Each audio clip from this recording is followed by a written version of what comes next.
Muy bien, buenas noches a ustedes, amigos televidentes de su programa En Tres Puntos. Aquí estamos para compartir esta próxima hora con invitados especiales para tratar temas también de sumo interés para ustedes, acompañado del doctor Nelson Balcácer, y después que el doctor dé las buenas noches, pues presentaremos a nuestro invitado especial en el día de hoy.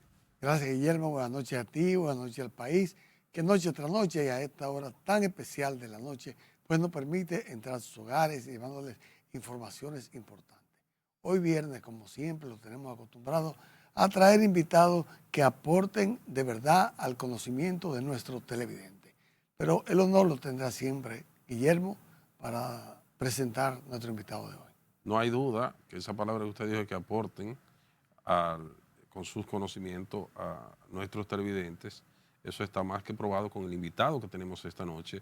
Nuevamente acá en nuestro programa En Tres Puntos contamos con la grata presencia del doctor Pelegrín Castillo, quien es presidente en funciones de la Fuerza Nacional Progresista. Un gusto, doctor, tenerle por acá nuevamente. Muy contento de encontrarme de nuevo aquí en compañía de ustedes. Muchas gracias por la invitación y un saludo al público que sigue este espacio, Tres Puntos.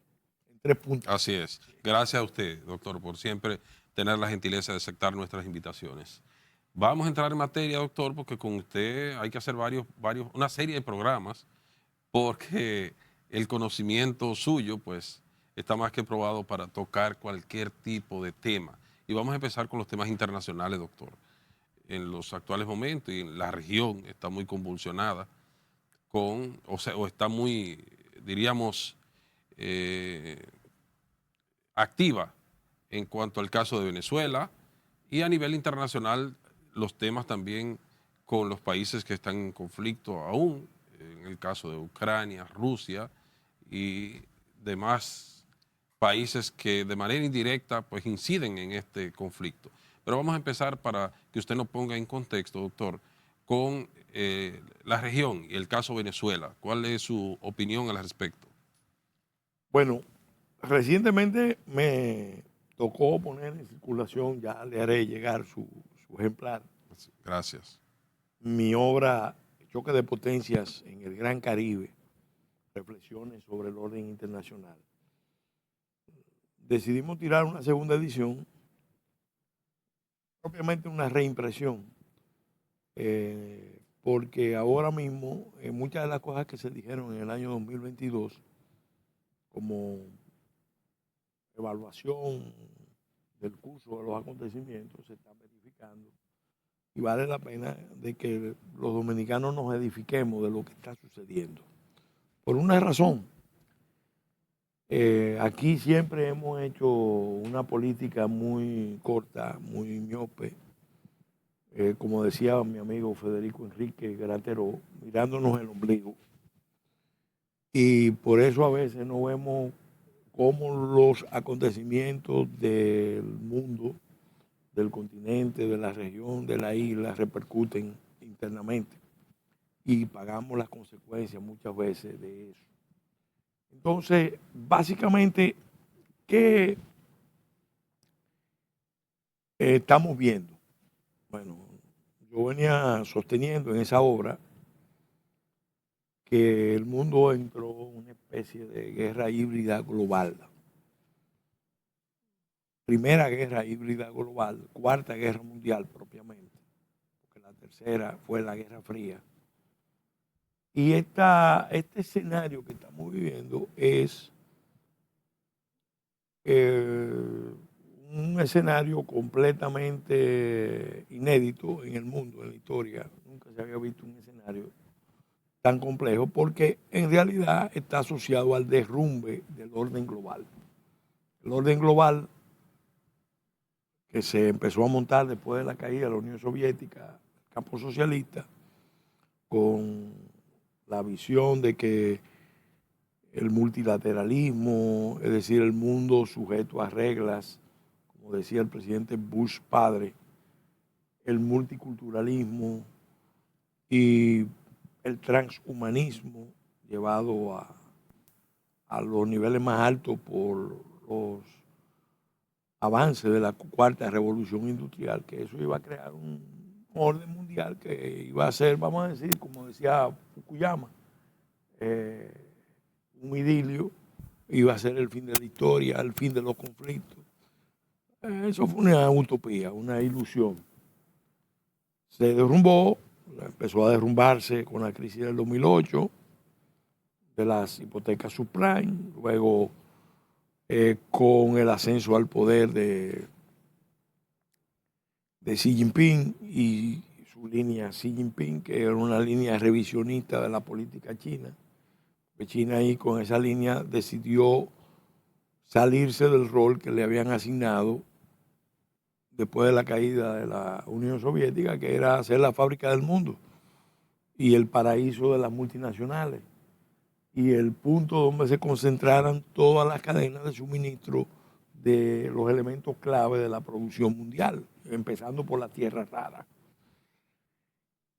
Ahí empezó a generarse un foco de tensión que después termina provocando nada más y nada menos que una guerra comercial intensa con Estados Unidos, que termina, revienta propiamente con el COVID.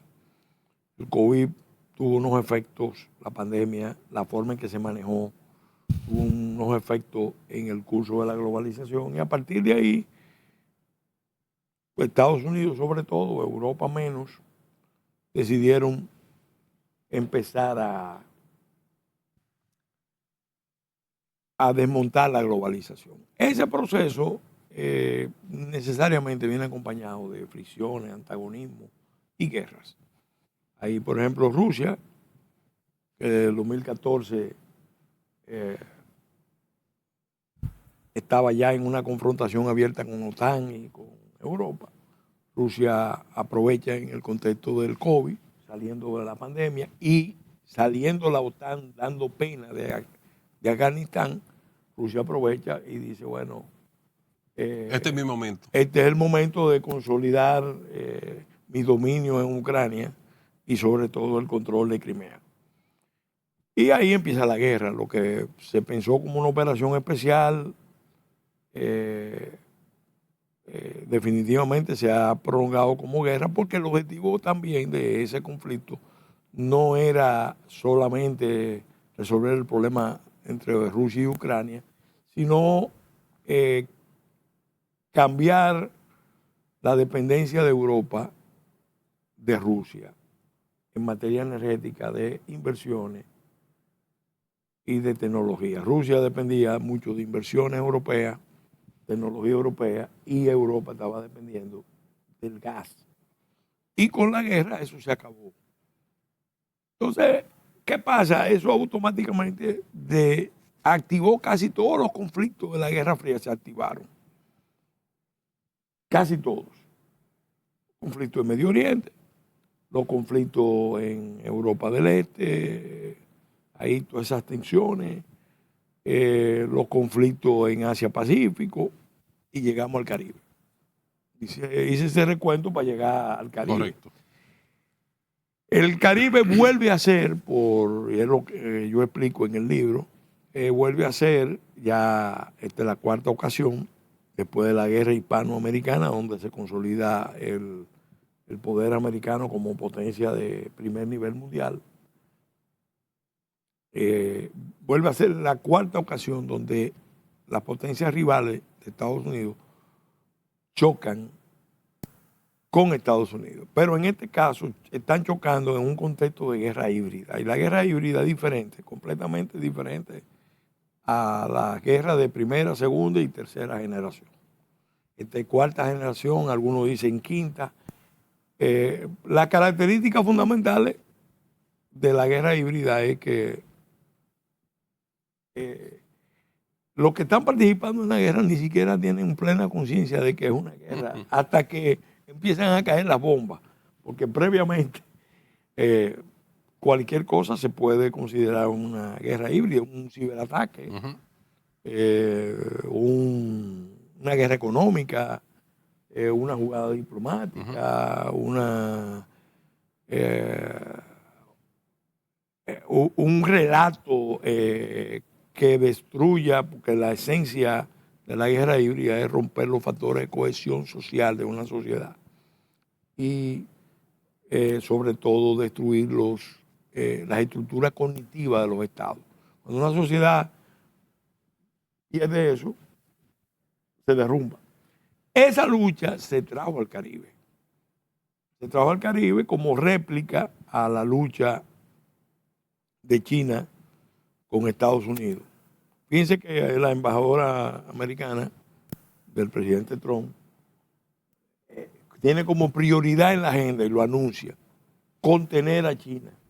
Así es. ¿Cuándo empezó la expansión agresiva de China en el Caribe? Porque China siempre había estado. Pero de manera pasiva. Pero ¿cuándo empezó la presencia no competitiva, sino agresiva de China?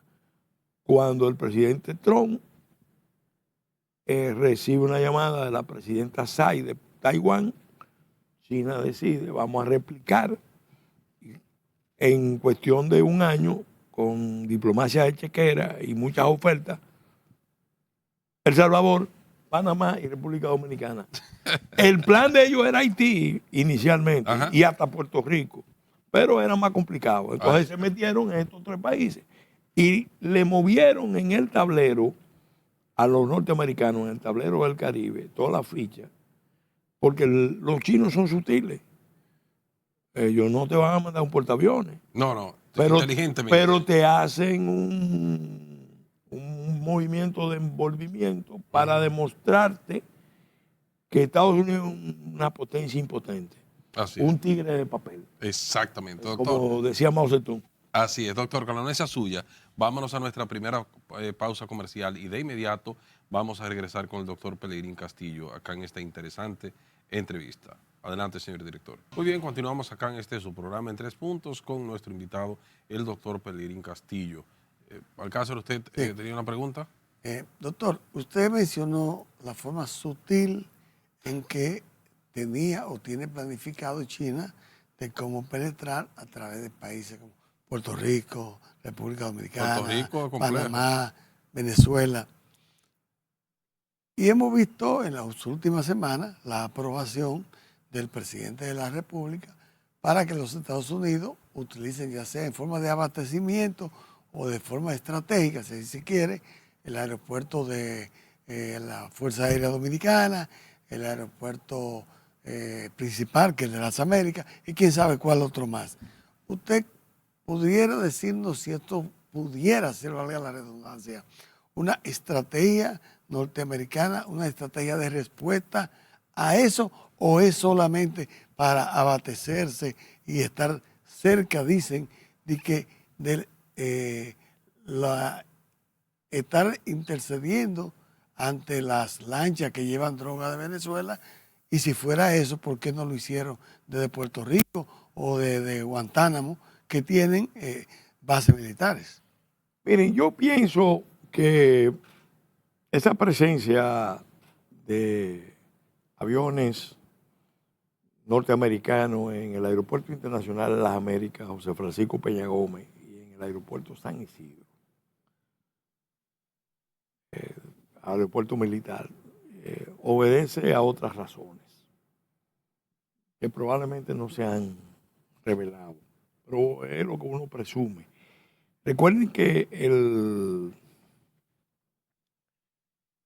en diciembre del año pasado, en Caucedo, se produjo el descubrimiento de un alijo de 9.8 toneladas, el más grande que se haya descubierto en República Dominicana.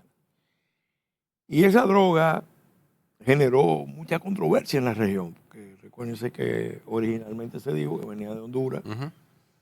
La presidenta de Honduras se apresuró a negar. Así es. Después se dijo que venía de Guatemala. Guatemala también dijo en ningún caso. Entonces el que aclara el misterio, el enigma, es el presidente Petro. El presidente Petro, uh-huh, con su estilo característico, dice, no, esa droga que está en Santo Domingo llegó del Catatumbo y la enviaron los grupos que están en el Catatumbo, entiéndase el Ejército de Liberación Nacional, que es una fuerza mixta venezolano-colombiana, uh-huh, y la FARC. Lo que se pudo demostrar fue que esa droga llegó a Santo Domingo por 3 vías, 3 embarques, y se consolidó en República Dominicana. Probablemente vino algo de Haití, quién sabe. Tal vez no, pero seguro entraron por Pedernales, Baní y Valladolid. Se consolidó y esa droga iba para Bélgica. En Bélgica, evidentemente, se trataba de una operación muy grande, porque no es una operación ordinaria de comercio de drogas, sino una operación con implicaciones probablemente políticas y militares.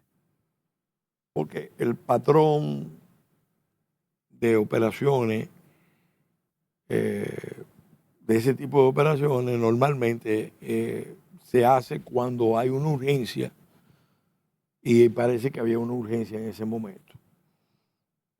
Yo recuerdo una operación que los norteamericanos montaron, la DEA montó por muchos años, se llamaba Operación Cassandra, persiguiendo los vínculos de Hezbollah, sobre todo Hezbollah y la Fuerza Revolucionaria de Irán con América Latina.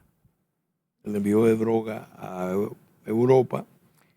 Lo que se pudo demostrar en ese momento, en esa operación que se contuvo, fue que el lavado del dinero fruto de las operaciones de tráfico, estoy hablando 2015,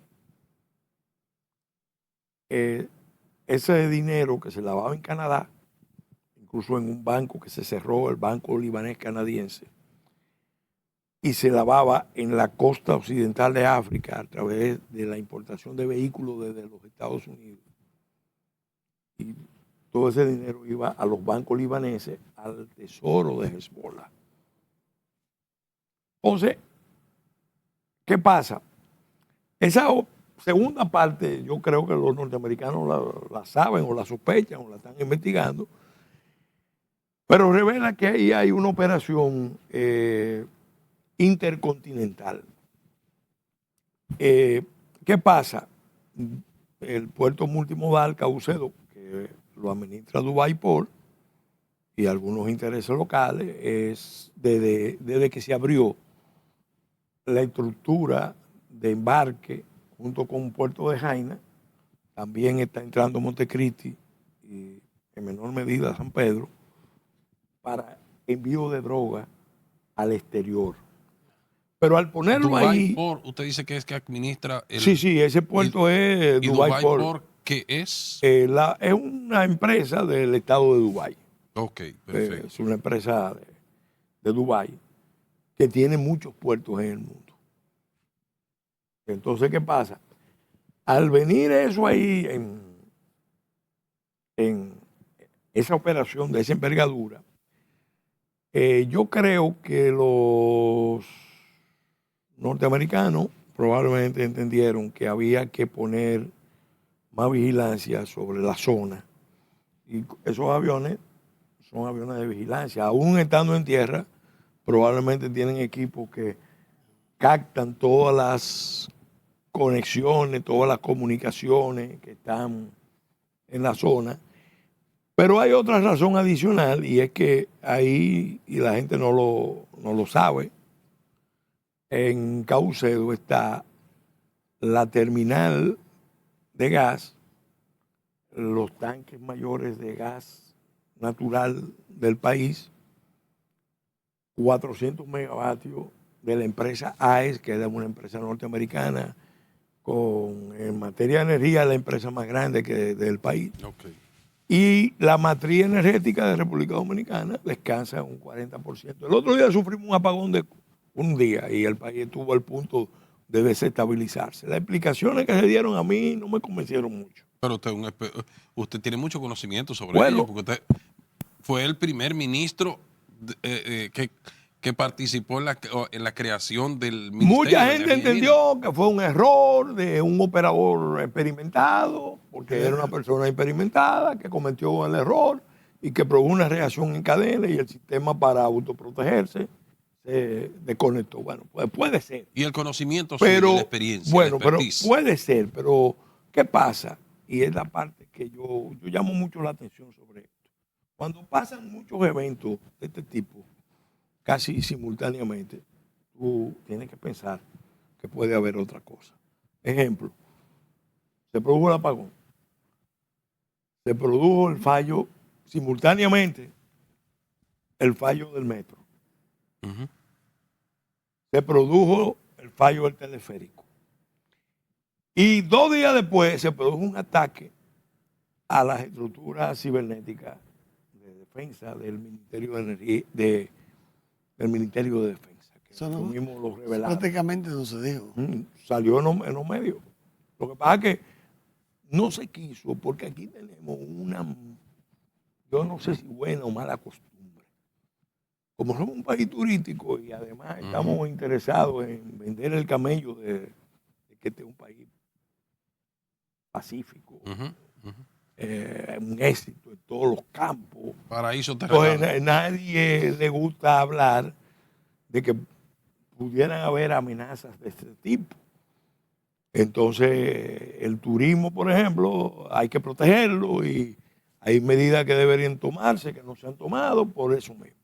Entonces, pues, Otro ejemplo, le voy a poner un ejemplo para que ustedes vean lo grave de eso. El 14 de agosto del 2022, no, 2023, en San Cristóbal se produjo una explosión.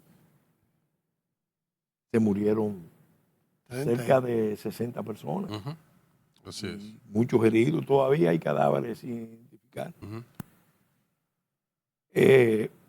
Ya ahora el tribunal decidió que la empresa acusada no es culpable, pero todavía la versión oficial no se ha dado. Y lo que se dice es que todos los elementos que estaban ahí fueron movilizados rápidamente y enterrados. Lo que hace que cualquiera se sienta en, vamos a decir, en condiciones de sospechar que pudo tratarse o de la explosión de una concentración de elementos explosivos, bélicos, a lo mejor iban para Haití, quién sabe, o peor, que fuera un plan deliberado para producir un hecho terrorista. Al otro día el gobierno se iba a reunir ahí. Al otro día de ese evento, el gobierno se iba a reunir ahí, en ese mismo sitio. Entonces, ahora no hay versión oficial. Entonces tenemos ese problema. Yo pienso que los norteamericanos están previendo que si puede haber un escenario de conflicto en la región, esas instalaciones de la empresa norteamericana más grande, de las grandes del mundo, AES, que recibe el gas con que se mueve el 40% del... es un elemento a proteger. Y por eso puede que hayan puesto esos elementos bélicos ahí. Aparte de que le están diciendo, y vamos con China, lo que más preocupa con China es otra cosa. Miren, los chinos vinieron aquí. Doctor, si usted nos Sí. permite que subamos y cumplamos con nuestro y volvemos ahí mismo con China. Con China. Así es. Vámonos a nuestra primera pausa comercial y de inmediato retornamos con el doctor Pelegrín Castillo. Muy bien, continuamos acá en su programa en 3 puntos con nuestro invitado en el día de hoy, el doctor Pelegrín Castillo. Doctor, usted dejaba algo inconcluso en el segmento anterior sobre las relaciones chinas. Adelante. Bueno, básicamente en cuanto a China, yo creo que la preocupación de Estados Unidos es válida porque la China que está actuando en República Dominicana es una China que está en plan de guerra híbrida. Y lo está demostrando en varios campos. Mira, ellos tenían interés, mucho interés, y de hecho tuvieron por muchos años exportando bauxita desde Pedernales. Y resulta que en esas exportaciones parece que componentes importantes de tierra rara o de dióxido de titanio, que fue el reporte que yo le envié al presidente Medina. Porque en ese momento todavía no habíamos ordenado, aunque teníamos la sospecha de que había tierra rara, cosa que posteriormente se confirmó. Cuando llegué al gobierno de Luis Abinader ya tenía la información que se confirmó en el 18 de que había tierras raras y mandaron a hacer una evaluación, pero evidentemente ya en ese sentido, para remarcar que esas tierras raras no se las iba a llevar China, escogieron el servicio del Cuerpo de Ingeniería de los Estados Unidos, del Ejército de los Estados Unidos. Personalmente yo hubiera preferido que el gobierno dominicano hubiera buscado la Universidad de Colorado o la Universidad de Austin, Texas, para hacer esa evaluación. Pero parece que se quiso mandar el mensaje político, militar, de que esas tierras raras que están ahí, esas reservas que parece que son muy importantes, no son tierras que la va a aprovechar China. Después vino el conflicto con el puerto de Manzanillo. Ya había empezado con el gobierno de Danilo Medina, por las presiones del gobierno norteamericano, bajo la administración Trump, pero al final el gobierno del presidente Abinader fue muy enfático diciendo que Manzanillo era un puerto estratégico de seguridad para toda la región y que no entraba a China. El otro elemento que está todavía por definirse es el tema del 5G y el 6G, porque aquí vino la empresa Huawei con el ánimo de controlar las comunicaciones en los niveles 5G, 6G, y está aquí en la isla y está operando tanto en República Dominicana como aliada a empresas como Digicel y NACCOM. Ahora mismo ese es un tema de seguridad preocupante porque hay una venta de equipos, de celulares de alta tecnología y de tarjetas de comunicación y no hay mucho registro. Y ese es un punto que las autoridades de Indotel empezaron a tratarlo, han tomado algunas medidas, pero hay una brecha que cerrar. Entonces, ¿qué pasa? Los chinos, que tienen paciencia estratégica, y eso hay que entenderlo, ellos saben esperar, se desplazaron al comercio. Y en cuestión de un año y medio, empezaron a construir con una lógica imponente, con una lógica de magnificencia, de avasallamiento. Porque en una provincia pequeña tú construyes una super tienda que tú dices de miles de metros, tú te preguntas... En La Vega por lo menos hay 4. Exacto, tú te preguntas, pero ¿a quién es que le van a vender? Entonces, eso está afectando, uno puede perfectamente, el comercio nacional está preocupado, porque ve que los chinos podrían terminar capturando los nodos principales, las estructuras principales del comercio, no solamente nacional, sino local. Como en Samaná tú metes una tienda importante, grande, más grande que todas las dominicanas, pues tú dices, espérate, esto no es comercio, aquí hay una estrategia y hay todas las razones para sospechar que detrás de esa estrategia está la visión del PSC, Partido Comunista Chino, apoyando a un batallón de comerciantes. Así es que lo ven. Un batallón de comerciantes que se van a instalar en Santo Domingo, van a tener beneficios, preferencias, tienen aliados locales. ¿Qué han hecho los chinos? Los chinos también se están desplazando hábilmente a tener un trato cada vez más cercano con los senadores, con los diputados, con los alcaldes, con los regidores, la política de las ciudades hermanas. Imagínense, en China hay cantidad de ciudades, entonces eso tiene una lógica que no es solo de cooperación, es una lógica política que al final conduce en ese pulso que ellos tienen con Estados Unidos, a ver cómo ellos capturan las estructuras económicas y las estructuras de poder de República Dominicana y logran vencer en este país a los norteamericanos. Pero ¿cree usted, doctor, que en el caso de Venezuela pueda haber una intervención por parte de los Estados Unidos en un futuro no muy lejano? Mira, yo no creo que se ha dicho todo lo que está implicado en este conflicto. Había una guerra híbrida, la guerra híbrida está usando las migraciones como arma,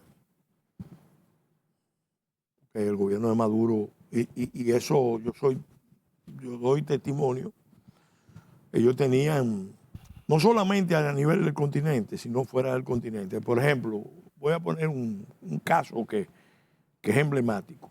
Había una ruta muy activa que operó por muchos años y opera Teherán, Damasco, Caracas. Yo no sé si ahora está operando vía Damasco porque cayó el régimen de Siria.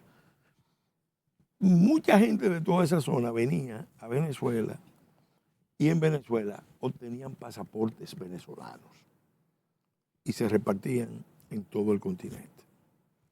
En una ocasión aquí se descubrió que un ramal de esa ruta tomaba Caracas, Punta Cana, Montreal. ¿Cómo? Y agarraron 4 que venían de esa zona. Y se ve que había una estructura de apoyo aquí ya consolidada porque se movió una batería de abogados rápidamente, incluso a la patrulla que lo traía a la ciudad e intentaron sobornarla. Lo que significa que había una estructura de apoyo local. Al final, los tribunales lo pusieron en libertad por habeas corpus y esa gente desapareció. Agarraron uno yendo a Estados Unidos vía Bahamas. Ojo. Entonces, ¿qué pasa? Me consta que Venezuela se convirtió en un centro, Caracas, el régimen de Maduro, se convirtió en un centro de distribución de grupos encanallados, grupos mafiosos, grupos terroristas en todo el continente. Entonces, ¿y por qué yo lo digo? Yo hablé con diplomáticos en Chile, diplomáticos de otros países, hace mucho, en una reunión, y algunos me dijeron, mira, aquí hemos encontrado ciudadanos de nuestros países con pasaporte venezolano y en nuestros países eran sicarios. ¿Cómo? Sí. O sea, eso, yo estoy hablando de testimonios personales. Así es. ¿Qué pasa? Venezuela cometió el error, el régimen de Chávez primero y luego el régimen de Maduro, cometió el error seducido por la estrategia cubana de irse a hacer alianzas. Así como Estados Unidos no debió meterse en los conflictos de Afganistán como se metió Irán, el régimen de Venezuela se metió a hacer alianza con la revolución islámica de Irán, el régimen islámico en Irán. ¿Y qué pasa? Eso es bueno tenerlo presente. Dentro de esas alianzas le cedieron 10.000 kilómetros del territorio venezolano a Irán. Y emprendieron una serie de proyectos como la construcción de una fábrica de drones ultramodernos. Irán está a la cabeza de esa tecnología en el mundo. Así y es. Se vio en la guerra de Ucrania. Así es. Entonces, esa Venezuela que está ahí, ese conflicto de ahí está interconectado con el conflicto de Medio Oriente. Entonces, por eso es que ustedes ven que Estados Unidos ha puesto ahí mucho más de lo que podía poner para una simple acción en contra del narcotráfico, porque es probable que a lo mejor nosotros estamos en presencia de un escenario, de una vertiente de la crisis de los misiles 2.0. Exacto. Ya no con Rusia, sino con Irán. Así es. Vamos a irnos, doctor, que parece que las cosas no son... Una cosa es lo que se ve y otra cosa es lo que no se ve. Vámonos a nuestra última pausa comercial y de inmediato regresamos. Ya la parte final de su programa en 3 puntos con el doctor Pelegrín Castillo. Doctor Balcácer, adelante con su pregunta. Doctor, fíjese, le voy a hacer una pregunta que me gustaría que usted me la explicara de acuerdo a su íntima convicción como los jueces. Porque recientemente falleció una niña en Santiago, en una piscina, en un río, ahora no recuerdo, y se le ha querido dar ciertos matices. Uno dicen que era porque la niña, qué sé yo, le habían provocado bullying en el colegio. Otros dicen que era porque era hija o una niña ciudadana haitiana que estudiaba en ese colegio. La quieren también ligar por el apellido a un exfuncionario importante de la República Haitiana. Me gustaría saber su opinión al respecto y cómo usted encuentra que las autoridades han manejado ese caso. Bueno, se trata de un hecho muy triste, muy lamentable, que haya fallecido una niña en una excursión. Una niña parece que brillante, con talento y todo eso, éxitos. Eso es algo terrible. Se ha generado un gran escarceo, una gran controversia por versiones encontradas. Evidentemente que hay cosas que se han manejado mal. No sé si las autoridades del colegio se sintieron desbordadas por la situación que surgió. Pero muchas de las versiones originales que se dijeron ahora, cuando se oye a los mismos abogados de la familia, se ve que no eran como se decía, que la ahogaron, porque se llegó a decir que un grupo de jóvenes la ahogó a esa niña y que incluso las familias lo sacaron para el exterior.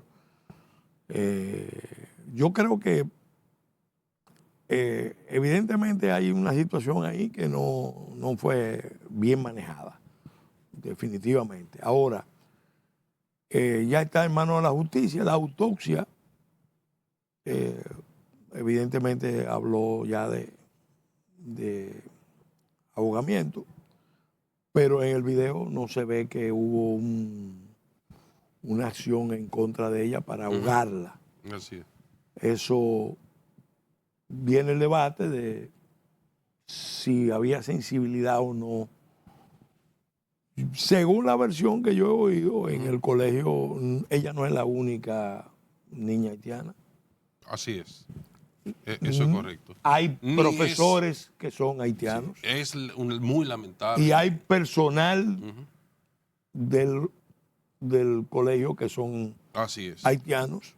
Es muy lamentable, doctor, y no es la primera vez tampoco que pasa este tipo de situaciones. El ministerio recientemente emitió un protocolo para regularizar esas. Ahora, a mí me preocupa otra cosa. A mí me preocupa otra cosa, y es que hay como un doble estándar para tratar la situación. Se quieren como omitir lo que se refiere a los ciudadanos haitianos. Óyeme, cuando pasan este tipo de hechos, siempre aparece un grupo que, con razón o sin razón, trata de indicar que eso fue resultado del racismo estructural que hay en la sociedad dominicana. Óigame, este pueblo lo demostró en el terremoto del 2010. Claro. Este pueblo es un pueblo generoso, un pueblo bueno. Pero hay grupos que están interesados en mantener el relato Así de que es. aquí hay un apartheid, de que aquí hay una estructura de racismo, que aquí hay una estructura de xenofobia, de anti-haitianismo, que somos capaces de cometer genocidio. Todo eso es un relato que tiene varios propósitos. Uno de ellos es levantar fondos internacionales, porque hay ONG que viven Así es. de las ayudas Claro. y necesitan casos para que Mantenerse activo. no, que se vea que están activos, están presentes. Sí, sí. Y eso ya no lo digo yo, lo dijo la embajadora de los Estados Unidos, Así es. No hay Lía duda. Campos, No hay duda. básicamente basándose en lo que había denunciado el secretario Marco Rubio. Así ¿A es. quién acusó? Amnistía Internacional. Sí. Entonces, ¿qué pasa? ¿Qué es lo otro que me preocupa? ¿Por qué hablo de doble estándar? Porque cuando se trata de dominicanos que son muertos por haitianos, entonces hay una línea en medios de comunicación de entierren eso, no revelen eso, no exacerben los ánimos porque puede producirse una reacción del pueblo dominicano. Y ahí en ese debate perdemos lo principal, de vista lo principal. Lo principal es que se está cometiendo un crimen contra la República Dominicana y las autoridades lo saben. El gobierno lo sabe el Congreso, lo sabe la justicia.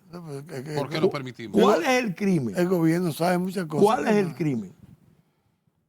El crimen es que esa crisis de Haití, que es una crisis internacional, la están prolongando deliberadamente, la están cocinando a fuego lento, en baños de María, para ir transfiriendo la población haitiana a República Dominicana. Y en un momento dado, a nadie le sorprenda, y eso lo he advertido, se lo he dicho al presidente, presidente, este es el momento, porque la administración Trump nos está abriendo una ventana de oportunidad que debemos aprovechar. Así es. Si padre. no la aprovechamos, entonces ¿qué va a pasar? Esas fuerzas que están conspirando, porque el conflicto, la situación que hay en Haití está conectado con Venezuela y con Colombia Precisamente. y con el crimen organizado transnacional en toda la región. Están conectados Precisamente, profundamente. doctor, el tiempo ya se nos ha ido, pero yo quisiera que usted nos resuma en un minuto, si el señor Sí. director nos permite, el tema haitiano precisamente. Mira, en un minuto, lamentablemente el gobierno del presidente Abinader, después de haber asumido un compromiso histórico muy válido de manejar esto como una crisis internacional, presionado por los grupos económicos y por sectores de oposición y por las ONGs, decidió paralizar el cumplimiento de ese pacto y buscó lavarse las manos junto con los expresidentes en la vasija de los Pilatos, que es el CES. Yo lo dije a mi profesor, Sí. que lo estimo mucho, Toribio. Rafael Toribio, le dije, profesor, usted se ha convertido en el presidente de la vasija de los Pilatos. Entonces, ¿qué dice la ministro Raful ayer? No hemos considerado un plan de regularización por el momento. Por el momento. Porque que mañana puede llegar el momento. Claro. Dejó la puerta abierta. Óigame, vamos a estar claros. Guay. Y eso no lo vamos a aceptar, que lo escriban. Que lo escriban, que no se va a aceptar. Doctor, Pase lo que pase. Veremos la Fuerza Nacional Progresista, como siempre, enérgica, defendiendo la nacionalidad. La Fuerza Nacional Progresista es la vanguardia de las luchas nacionales más difíciles. A veces nos quedamos solos Así es. o incomprendidos, pero Al final se caramba, se nos quedó el Doctor, tema, ahí de, estamos. se nos quedó el Muchísimas tema de gracias. Senasa, pero ya Sí. será en otra ocasión. SENASA, la fusión de los ministerios de educación, entre otros. Pero los temas nacionales quedan abiertos, Sí. doctor, para cuando usted decida Sí, volver. sí, claro, Este con mu- programa con- es suyo. con mucho gusto. Agradecerle infinitamente la amabilidad de aceptar nuestra invitación al doctor Pelegrín Castillo. A ustedes, felices toda la noche. Hasta la próxima.